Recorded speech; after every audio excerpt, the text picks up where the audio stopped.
আসসালামু আলাইকুম ওয়া রাহমাতুল্লাহি ওয়া বারাকাতুহু।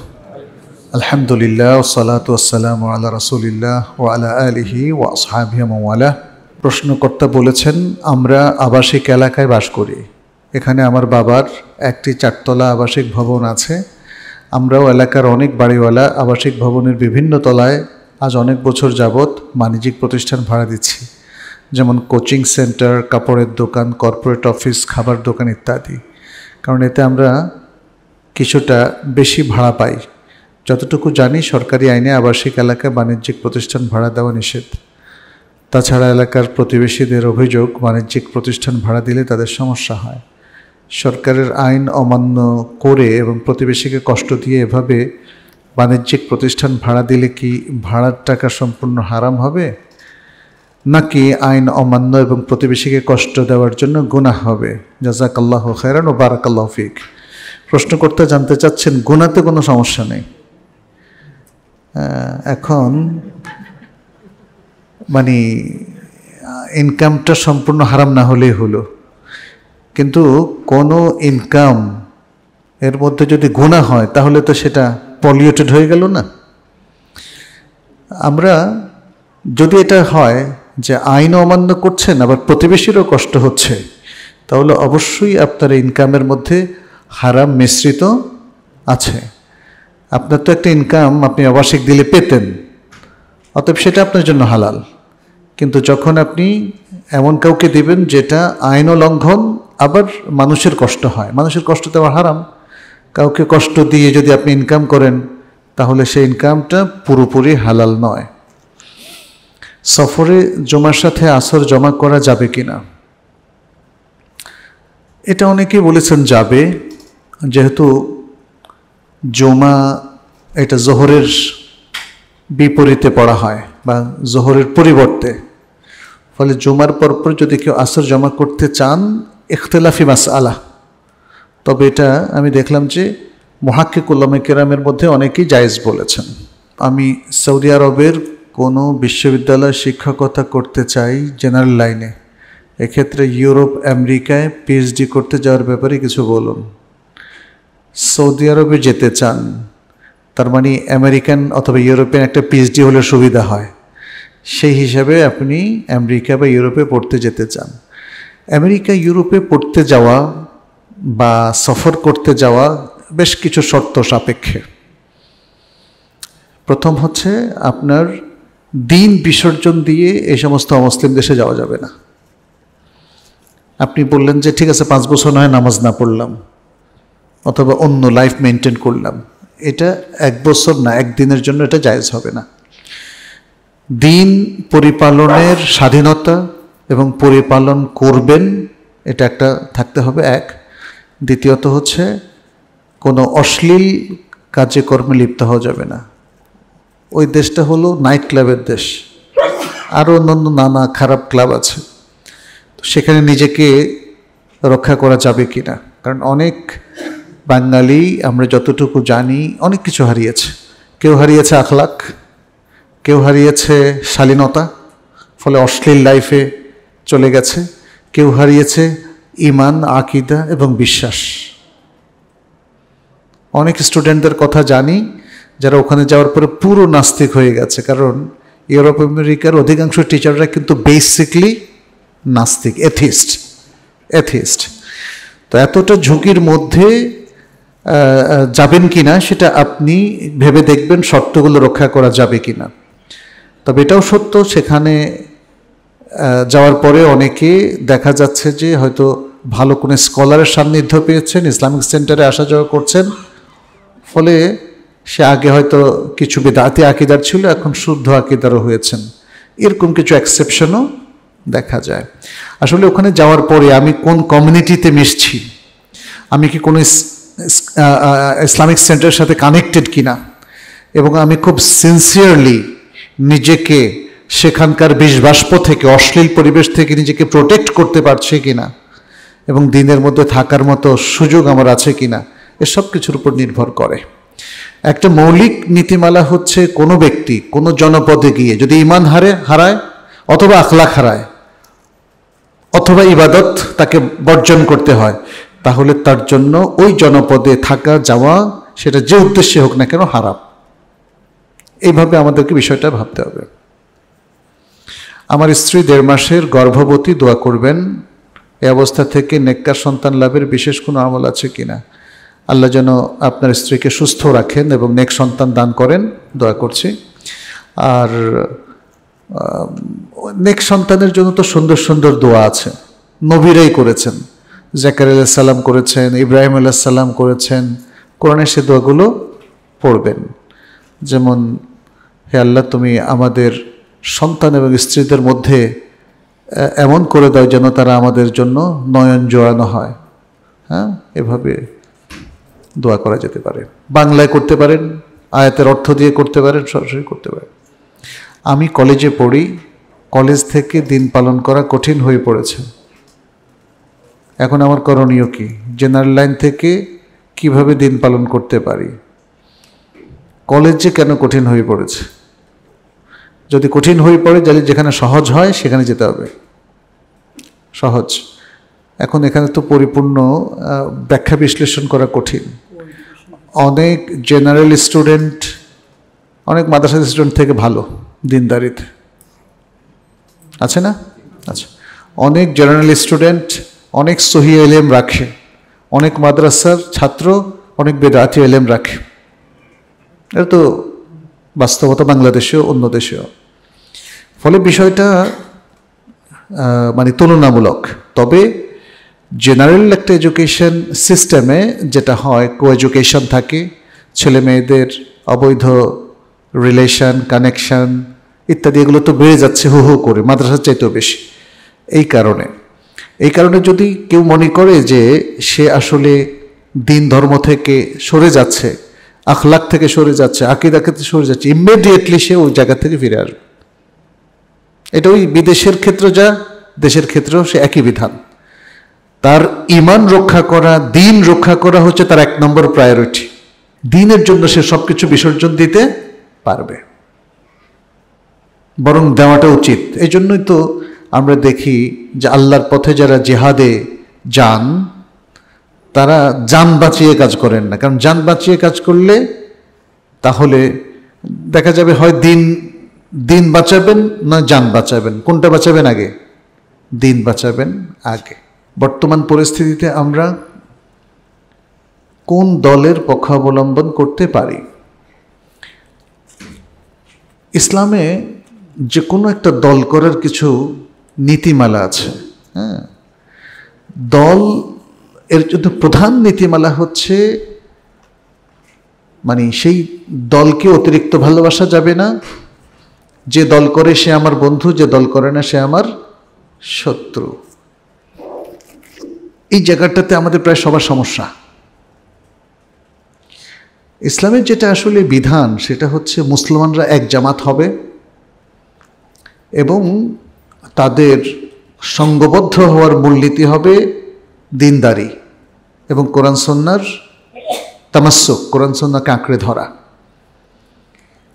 তো এই জায়গাতে ইসলামী অথবা মুসলিমদের দলগুলোর ক্ষেত্রে অনেক ত্রুটি আছে।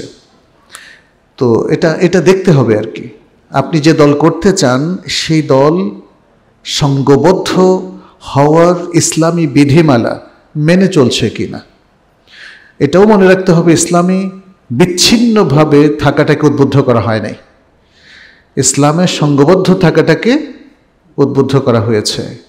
কিন্তু সঙ্গবদ্ধ হতে গিয়ে আমরা আসলে কি গড়ে তুলছি, তাই না? আমরা মুসলিম প্রশাসনগুলোর ক্ষেত্রে অনেক সমস্যা দেখি আজকাল বিভিন্ন দেশে। মুসলিম প্রশাসন তো সেখানে সুদ ঘুষ থাকার কথা ছিল না, দুর্নীতি থাকার কথা ছিল না, অন্যায় জুলুম থাকার কথা ছিল না, তাই না? ছিল না তো অনেক কিছুই থাকার কথা, কিন্তু তো থাকছে।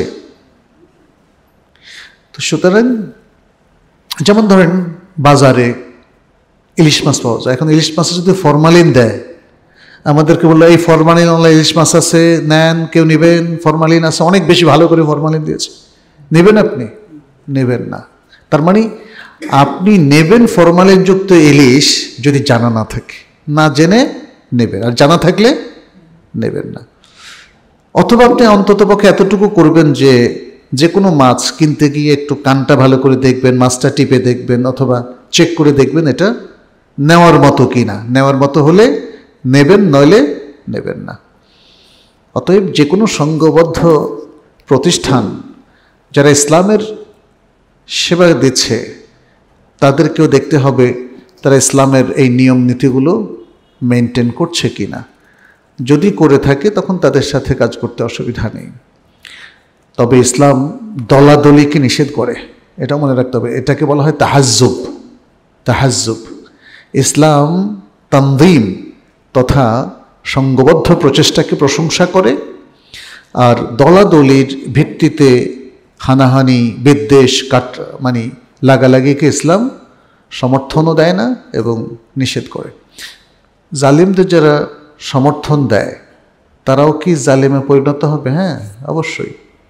জালিম এর সহযোগীরাও জালিম, জালিমদের সাথে যারা থাকে তারাও জালিম, তাদের পক্ষে যারা থাকে তারাও জালিম। তেলাওয়াতে সেজদা মুখস্থ করার সময় কি প্রতিবার পাঠ করার পর সেজদা দিতে হবে? না। যদি একসাথে অনেকবার পড়েন তখন একসাথে একটা দিলে হবে। পরে ঘুমানোর সময় কোরআন তেলাওয়াত চালিয়ে রাখা যাবে কি না? ঘুমন্ত অবস্থায় কি বন্ধ করা যায়? আপনি চালিয়ে দিলেন, ঘুম চলে আসলো, বাকি যতক্ষণ চললো তাতে কি গুনাহ হবে? গুনাহ হবে না। আপনি এতটুকু করতে পারেন, আপনার ঘুম ঘুম ভাব বন্ধ করে দিতে পারেন।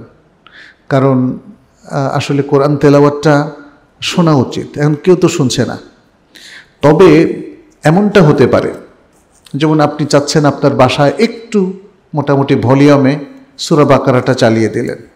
এখন সূরা বাকারাটা তো নিজে পড়ে শেষ করতে পারছেন না, তাহলে তেলাওয়াতটা বাসায় তো আপনি একা না, আরও অনেক আল্লাহর ফেরেশতা আছে, আর অনেকে আছে। বাসার মধ্যে প্রতিদিন যদি সূরা আল বাকারা তেলাওয়াত করা হয় তাহলে শয়তান এবং জিন শয়তান থেকে সে বাসাটা প্রোটেক্টেড থাকে। এটা বিশুদ্ধ হাদিস দ্বারা প্রমাণিত। ফলে আপনি সেটা করতে পারেন।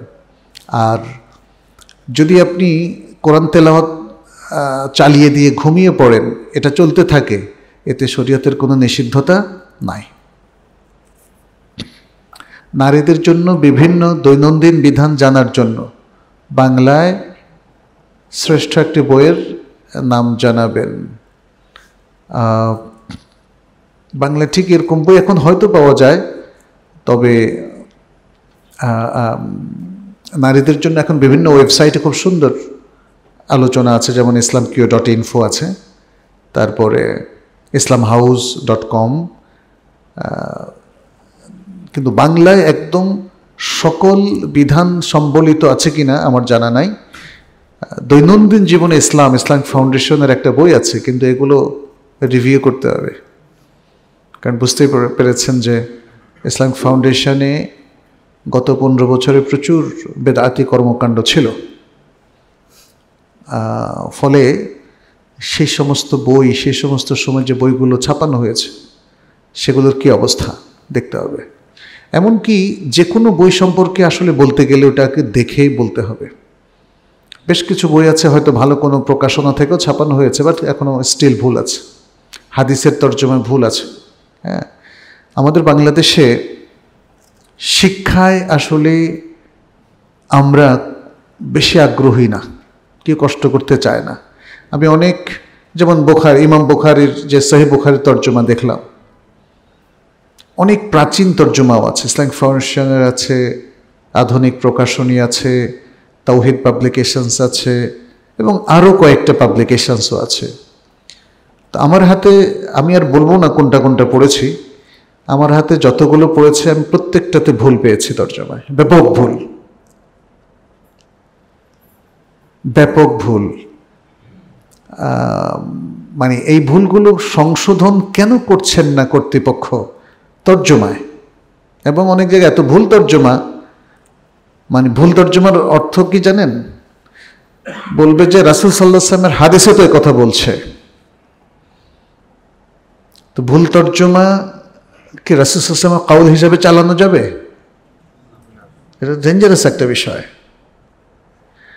আমাদেরকে আরো অনেক সচেতন হতে হবে। আল্লাহ বলেছেন, রাসূলুল্লাহ সাল্লাল্লাহু আলাইহি ওয়াসাল্লাম বলেছেন, এই ব্যাপারে যে কোনো মুসলিমের চূড়ান্ত সতর্কতা অবলম্বন করতে হবে। এই জন্য মুফতি সাহেব, মুফতি কারা, যিনি বলেন যে এটার হুকুম এই, আসলে হুকুমদাতা কে? আল্লাহ। কারণ মুফতি সাহেব যখন বলবেন এটা ফরজ, এটা ওয়াজিব, মূলত এটা ফরজ এটা ওয়াজিবের সিদ্ধান্ত কে দেন? আল্লাহ দেন। তাহলে আমি যখন বলছি, আমি কি চূড়ান্ত সতর্কতা অবলম্বন করছি? কারণ আমি তো বলছি না এটা আমার কাছে ওয়াজিব, আমি হুকুমদাতা না। এটা আসলে আমি যখন বলছি তখন আমি বলছি কি এটা আল্লাহর কাছে ওয়াজিব, এটা ইসলামী শরীয়তে ওয়াজিব। মানে কি? শরীয়ত প্রণেতার কাছে এটা ওয়াজিব, শরীয়ত প্রণেতার কাছে এটা হারাম। অতএব শরিয়ার কোনো হুকুম বলা অথবা রাসূল সাল্লাল্লাহু আলাইহি ওয়াসাল্লাম তিনি বলেছেন এভাবে বাংলায় বলা, আমাদের চূড়ান্ত সতর্কতা অবলম্বন করতে হবে। আমাদের ভুল হতে পারে, বাট আমাদের এমন একটা প্রক্রিয়া থাকতে হবে যেন ভুলগুলো আমরা সংশোধন করতে পারি।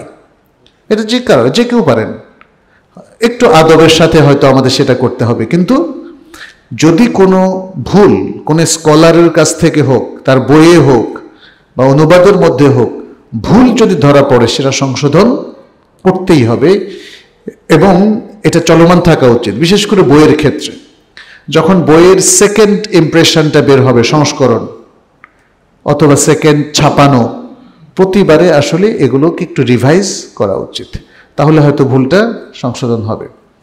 আমার ছেলে হাফেজ হয়ে আর পড়ালেখা করতে চায় না, এমনকি সালাতও আদায় করতে চায় না, এমন অবস্থায় কি করণীয়? সুবহানাল্লাহ। গতকালকে আমরা হেফজ নিয়ে কথা বলতেছিলাম যে হেফজ কিভাবে করাবেন। বিকেল 4টায় 3টায় উঠাবেন, এরপর 1টা পর্যন্ত মাঝখানে 1 ঘন্টা ঘুমাবে। এটা একটা টর্চার একটা বাচ্চার উপরে। এই প্রশ্ন থেকে বুঝতে পারছেন এখন? আপনি পারবেন, আপনাকে ধরলাম খুব স্বাস্থ্যবান, খাচ্ছেনও খুব ভালো, পয়সাও অনেক, খুব কোয়াইট কাম আছেন, এই বিকেল ভোর 4টা থেকে বেলা 1টা পর্যন্ত পড়তে পারবেন? মাঝখানে 1 ঘন্টা রেস্ট নেবেন? তো ছোট বাচ্চাদের উপরে এত টর্চার করতেছেন কেন? ঠিক আছে, ওরা ছোট, ভোরে পড়বে, ঠিক আছে, 8টা পর্যন্ত পড়বে, ঠিক আছে। এই ছোট বাচ্চাদের খেলাধুলার জন্য আপনি কি ব্যবস্থা করলেন? ওর তো একটু রিক্রিয়েশন দরকার। ওর স্বভাবই হচ্ছে লাফালাফি, লাফালাফি তো বন্ধ করে দিয়েছেন আপনি। ওর 5 বছর 6 বছর 7 বছরের বাচ্চাদের। আর হাফেজ সাহেবরা কি করে বলে যে আমি মায়ের খাইয়া হাফেজ হয়েছি, তো তোমারই মায়ের খাইতে হবে, এবং মায়ের সে মায়ের না, রক্ত বাইরে হবে, কান ছেড়ে যাবে, পেট ছেড়ে যাবে, পিঠ ছেড়ে যাবে। এই কারণে ছেলেমেয়েদের এই অবস্থা। হাফেজরা আপনি দেখবেন বাংলাদেশে হাফেজদের উপর একটা সমীক্ষা করেন, শত শত ভালো ভালো হাফেজ আছে, এখন বিশ্বমানের হাফেজ আছে বাংলাদেশে, এদের মধ্যে অধিকাংশের অবস্থা এই, আর পড়তে চায় না। এরপরে যদি পুরস্কার পায় 45 বা 55 লাখ টাকা বা 75 লাখ টাকা, এরপরে পরিবারের সবাই বলে যে তুমি ব্যবসা করো। আরে দুধ পড়ালেখা করে কি হবে? 75 লাখ টাকা ব্যবসা করলে তোমার 10 বছরে এটা 10 কোটি 20 কোটি হয়ে যাবে। আমি অনেক ছাত্রের কথা জানি, তারা এই কাজটা করছে, হয়তো সৌদি আরবে ফার্স্ট হয়েছে বা দুবাইতে ফার্স্ট হয়েছে, এসে এখন আর পড়ালেখা মন বসে না। এবং অনেক হেফজ ওখানে দেখলাম যে পুরস্কার প্রাপ্ত হাফেজরা পড়ায়, তাহলে সে তো হাফেজ হইয়া হেফজই পড়াচ্ছে, আর তো কিছু হতে পারলো না। বুঝতে পেরেছেন? এটা একটা সমস্যা। হেফজখানার পুরো সিস্টেমটা, কারিকুলামের মধ্যে পরিবর্তন আনা দরকার। আর হাফিজরা যাতে স্কলার হয় সে প্ল্যানটা করা দরকার, এবং সেটা যৌক্তিক চমৎকার এডুকেশনাল সাইকোলজির উপর ভিত্তি করে সেটা হওয়া দরকার। আমাদের অধিকাংশ হেফজখানার হাফেজ দেখবেন যে সে হাফিজি, আর কিছু নেই। সে কি সাইকোলজি বুঝে? সে কি শিশু মনস্তত্ত্ব বুঝে? সে কি মানে রাসূল সাল্লাল্লাহু আলাইহি ওয়াসাল্লামের শিক্ষা ব্যবস্থা বুঝে? রাসূল সাল্লাল্লাহু আলাইহি ওয়াসাল্লামের সাহাবাদের মধ্যে তো হাফেজ ছিল, ওরা হাফেজ হয়েছে, কয়বার মার খাইছে ওরা? হ্যাঁ, তাই না? ভয় দেখানো শাস্তি এটা হতে পারে, কিন্তু আমাদেরকে মনে হয় একটু খেয়াল রাখতে হবে পুরো জিনিসটা নিয়ে। চুরি হয়ে যাওয়া কোনো পণ্য খুঁজে পেতে পুলিশকে কাজের জন্য শুরুতে কিছু টাকা প্রদান করা কি ঘুষ হিসাবে গণ্য হবে, নাকি নিয়তের উপর ভিত্তি করে হাদিয়া হিসাবে দেওয়া যাবে? এই প্রশ্নটা কি নেওয়া দরকার আছে? আসলে এই প্রশ্নের উত্তর সবারই জানা আছে, বরং আমি উত্তর দেব সংক্ষেপে এতটুকু: পুরুষদেরকে নষ্ট করার পিছনে আপনার বিশাল অবদান। পুলিশদের গ্রেপ্তার বাণিজ্যের কথা আমরা জানি। একজনকে ধরে নিয়ে চাপ দিয়ে 5 লাখ টাকা আদায় করে। প্রথম দিকে তো চাপ দিত না, পরে দেখে যে আরে চাপ দিলে তো লাভ। আমরা আশা করব তাদেরকে বর্তমান সরকার সংশোধন করবেন। একটা পুরো প্রশাসন মানে এতটা বদনাম হয়ে গেছে তাদের, আমি আশা করব তাদের মধ্যে যারা সৎ আছেন তারা লিডটা নেবেন, এই বদনামটা ঘোচাবেন, এবং যারা এই উৎকোচ গ্রহণ করবে, সেই স্পিড মানির নামে হোক আর হাদিয়ার নামে হোক, তাদের যেন কঠোর শাস্তি দেওয়া হয়। জুমার 2 রাকাত ফরজ সালাতের পর মসজিদে 4 রাকাত নফল কিভাবে আদায় করব? 4 রাকাত পড়ে একবার সালাম ফেরানো, নাকি 2 রাকাত পড়ে সালাম ফিরিয়ে আবার 2 রাকাত? 2 রাকাত করে পড়াটাই অধিকাংশ ওলামায়ে কেরাম শুদ্ধ বলেছেন, আমরা সেভাবে পড়তে পারি। বুয়েটের একটি ছেলে অনলাইনে, হ্যাঁ কুয়েটের, আচ্ছা, ফেসবুকে রাসূল সাল্লাল্লাহু আলাইহি ওয়াসাল্লামকে কটূক্তি ও তার চরিত্র নিয়ে বাজে মন্তব্য করেন। এমন অবস্থায় ছাত্ররা তাকে চেপে ধরলে সে মাফ চেয়ে পোস্ট আর করবে না, এমন করবে না বলে, কিন্তু এর শাস্তি তো মৃত্যুদণ্ড, এর তওবা নাই। এমন অবস্থায় অনেকেই আইন তুলে নিয়ে শাস্তি দেওয়ার কথা বলেছেন, আমাদের কি করণীয়? আচ্ছা, আসাদ নূরের ব্যাপারেও বলবেন কিভাবে প্রতিহত করবে। আসলে ইসলামের যে কোনো বিষয় হাতে নেওয়ার আগে আপনাকে একটা জিনিস চিন্তা করতে হবে, মাসলাহা আর মাফসাদা। সবসময় একটা টেক্সট থেকে পুরো আইনটা ডিরাইভ করা যাবে না, ইস্তেমবাদ করা যাবে না।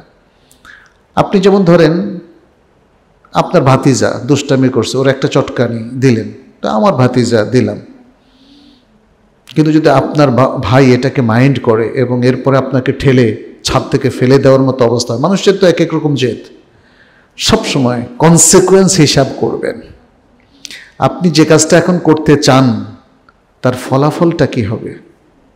আপনি যদি আইন নিজের হাতে এখন এই জায়গা তুলতে চান, অনেক আলেমদের মতে রাসূল সাল্লাল্লাহু আলাইহি সাল্লামের যারা গালিগালাজ করে তাকে সাথে সাথে শাস্তি দেওয়া যাবে,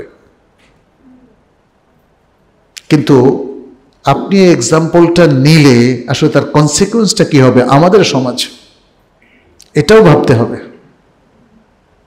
ওইটা হলো ইসলামী সমাজ, খেয়াল করে দেখেন। এজন্যে আমরা জানি যে আধুনিক গণতন্ত্রে অনেক সমস্যা। আধুনিক বা পাশ্চাত্য গণতন্ত্রের মধ্যে ইসলামের সাথে বহু জায়গায় কন্ট্রাডিকশন, তাই না? বেসিক কন্ট্রাডিকশনও আছে, কারণ আধুনিক গণতন্ত্র তো হলো একটা মরীচিকা। এখানে কি মানুষের স্বাধীনতার কথা যে গল্প করা হচ্ছে সেটা কি আছে? আমেরিকাতে আছে? কোন দেশে আছে বলে? এগুলো হচ্ছে মরীচিকা। মানে নানা প্রচার মাধ্যমে আমাদের মাইন্ডটাকে সেট করে তারপরে এই মতবাদগুলোকে খাওয়ানো হয়। সেখানে আমাদের রিলিজিয়াস রাইটসটা কোথায় গেল বলেন?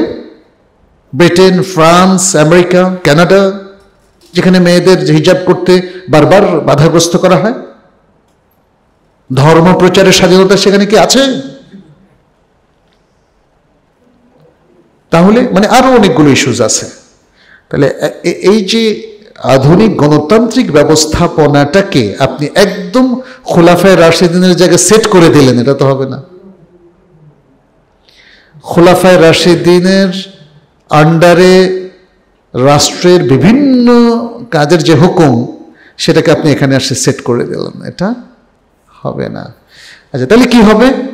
এটার জন্য ওলামায়ে কেরামের সিরিজ সেমিনার গবেষণা করা দরকার। বাংলাদেশে আমরা তাহলে কিভাবে বিভিন্ন ক্ষেত্রে সিদ্ধান্ত নেব? এক্ষেত্রে আলেমদের এগিয়ে আসতে হবে, স্কলারদের এগিয়ে আসতে হবে। আপনি একজন ইমাম সাহেবকে, খতিব সাহেবকে প্রশ্ন করবেন, তার উত্তর দিয়ে পুরো জেনারেলাইজ করবেন, এটাও ঠিক না। কারণ ব্যক্তিভেদে তো আমাদের মতভেদ থাকেই, তাই না? আমরা যেটা দেখছি যে ভুলটা হচ্ছে এখানে, সেটা হলো প্রত্যেকে তার মতের আলোকে কথা বলে এবং আরেকজনকে রিফিউট করে এবং অপবাদ দেয়। এই জায়গাগুলোতে ইজতিহাদের সুযোগ আছে।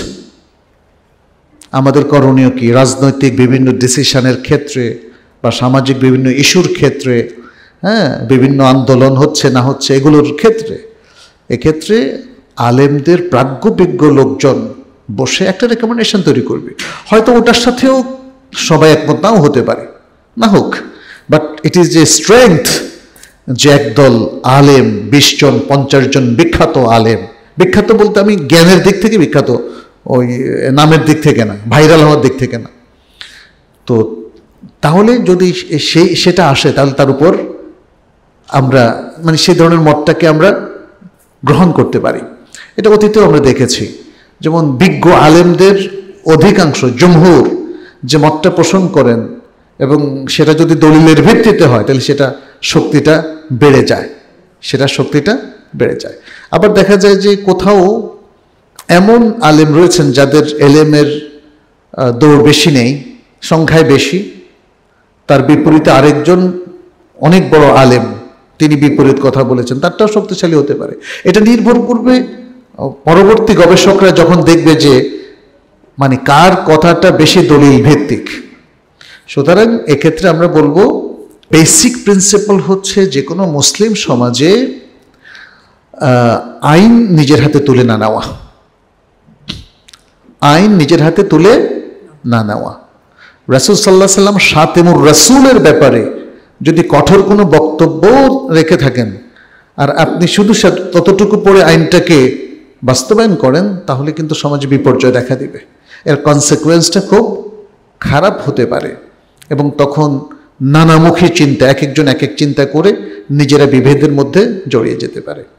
এক্ষেত্রেও এই রাসূল সাল্লাল্লাহু আলাইহি ওয়াসাল্লামকে যে গালি দিল, তার ব্যাপারে কি করণীয় আলেমরা বলবে। এবং সবচেয়ে উত্তম হচ্ছে যে এটা যেহেতু মুসলিম সমাজ, তাহলে এখানে ব্লাসফেমি আইন থাকা দরকার। কারণ পৃথিবীর সর্বযুগের সর্বশ্রেষ্ঠ ব্যক্তিকে, রাসূল সাল্লাল্লাহু আলাইহি ওয়াসাল্লাম, তাকে আপনি গালি দিবেন, সে কি আপনার সাথে প্রতিযোগী? কেন গালি দিবেন তাকে? যেখানে অমুসলিমরা, হাজার হাজার অমুসলিমরা তার শ্রেষ্ঠত্ব স্বীকার করেছে। তাহলে এই সমাজে যদি কিছু মুসলিম থাকে, অমুসলিমদেরকে ভালো লাগে, তাহলে তাদের ব্যাপারে আমাদের বক্তব্য হচ্ছে রাসূল সাল্লাল্লাহু আলাইহি ওয়াসাল্লামকে অমুসলিমরাও সম্মান করেন। তাহলে এই ব্যক্তির গায়ে আঘাত করলে মুসলমানদের রক্তক্ষরণ হয়। আমরা আমাদের জানের চাইতে বেশি ভালোবাসি রাসূল সাল্লাল্লাহু আলাইহি ওয়াসাল্লামকে।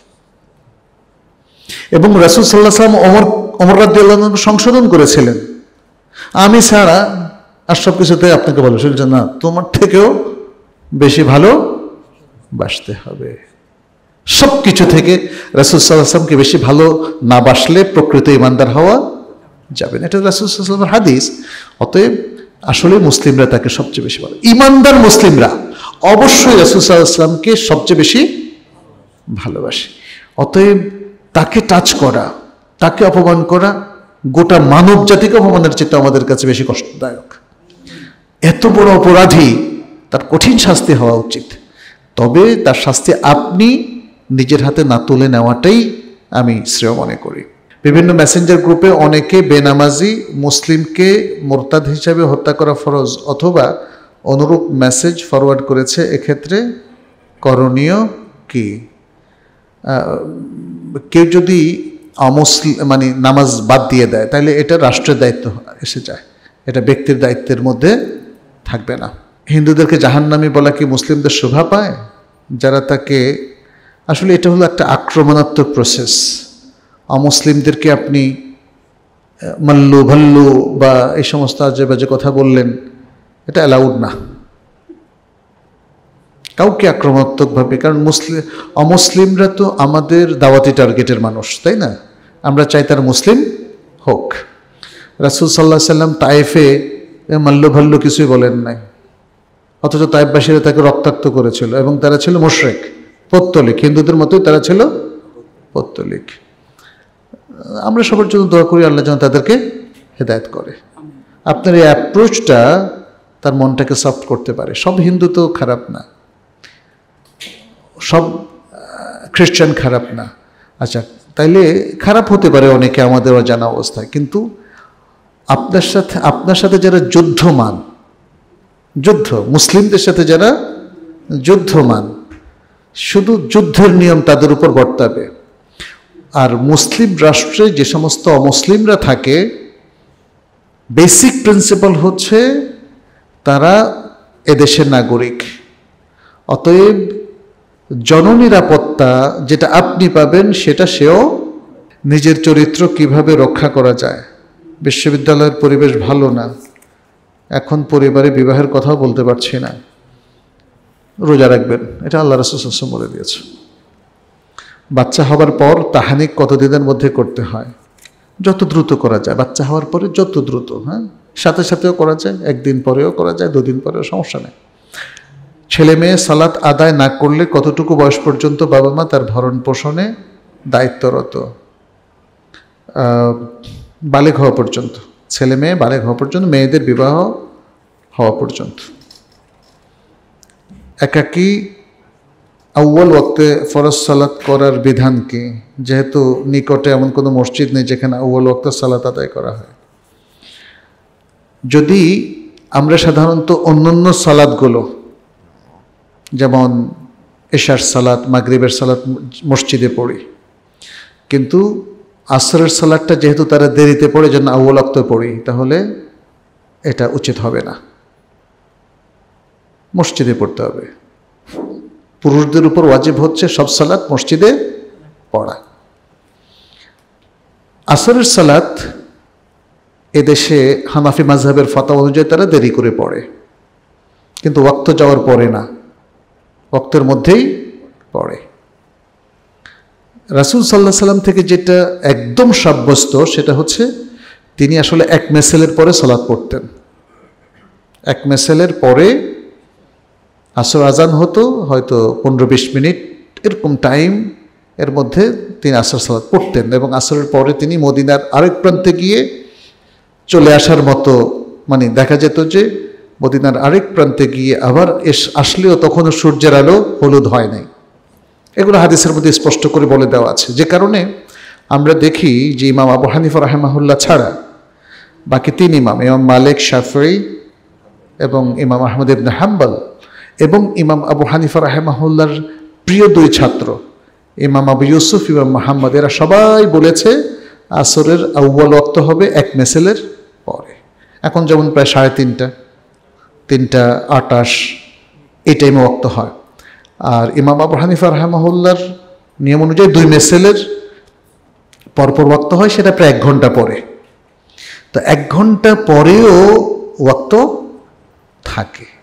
তাহলে মসজিদে আমি শুধু আউয়াল ওয়াক্তের মুস্তাহাব পাওয়ার জন্য জামাত তরক করব, এটা সঙ্গত হবে না। হ্যাঁ, যদি অন্য কোনো মসজিদে আউয়াল ওয়াক্ত হয় সেখানে যেতে পারে, সেটা যদি আমার পাড়ার মসজিদের থেকে একটু দূরেও হয়, তাহলে আমি পাড়ার মসজিদ বাদ দিয়ে যেখানে আউয়াল ওয়াক্ত হয় সেখানে যেতে পারবো। আর যদি দেখা যায় যে আমাকে আউয়াল ওয়াক্তে পড়তে হলে একাকী পড়তে হবে, তাহলে সেটা করাটা উচিত হবে না আমাকে। কারণ আউয়াল ওয়াক্তে আমি আসর পড়ার পরে আবার কি আর জামাতে পড়তে পারবো? আসরের পরে সূর্য অস্ত যাওয়ার আগে আর কোনো নামাজ আছে? নাই। অতএব আমাদেরকে সাবধান থাকতে হবে। আসলে আমাদের এই যে এটাকে বলা হয় অগ্রাধিকার দেওয়া, কোনটাকে বেশি অগ্রাধিকার দেব, কোনটাকে কম অগ্রাধিকার দেব, এইটা কিন্তু ইসলামী শরিয়া ঠিক করে দিয়েছে। ওয়াজিবকে অগ্রাধিকার দেব না মুস্তাহাবকে অগ্রাধিকার দেব?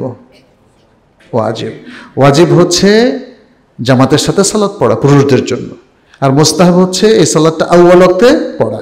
এখন আউয়াল ওয়াক্তে পড়তে গিয়ে একাকী পড়লাম ওয়াজিব তরক করে, এটা কি হলো? এটা ঠিক হবে না। যদিও আমাদের মধ্যে অনেককে দেখেছি তারা আউয়াল ওয়াক্ত পড়াকে অধিক জরুরত দিয়ে তারা বলেন জামাত তরক করে হলে আউয়াল ওয়াক্তে পড়তে হবে। বাট আমাদের কোনো শায়েখকে আমরা এইভাবে মদিনা ইউনিভার্সিটিতে ফাতোয়া দিতে দেখি নাই, কিংবা অন্যান্য শায়েখদেরকেও আমরা দেখেছি তারা এই তারতিবটা রক্ষা করেছেন যে ওয়াজিবটার গুরুত্ব মোস্তাহাবের চাইতেও বেশি। আর যদি ওয়াজিবের সাথে মোস্তাহাব মেলানো যায় তাহলে আলহামদুলিল্লাহ। এতটুকু বলে আমরা শেষ করছি আজকে। হাদা সাল্লাল্লাহু সাল্লাম আলা নবিয়িনা মুহাম্মদ ওয়া আলা আলিহি ওয়া সাহবিহি আজমাইন। আসসালামু আলাইকুম ওয়া রাহমাতুল্লাহি ওয়া বারাকাতুহু।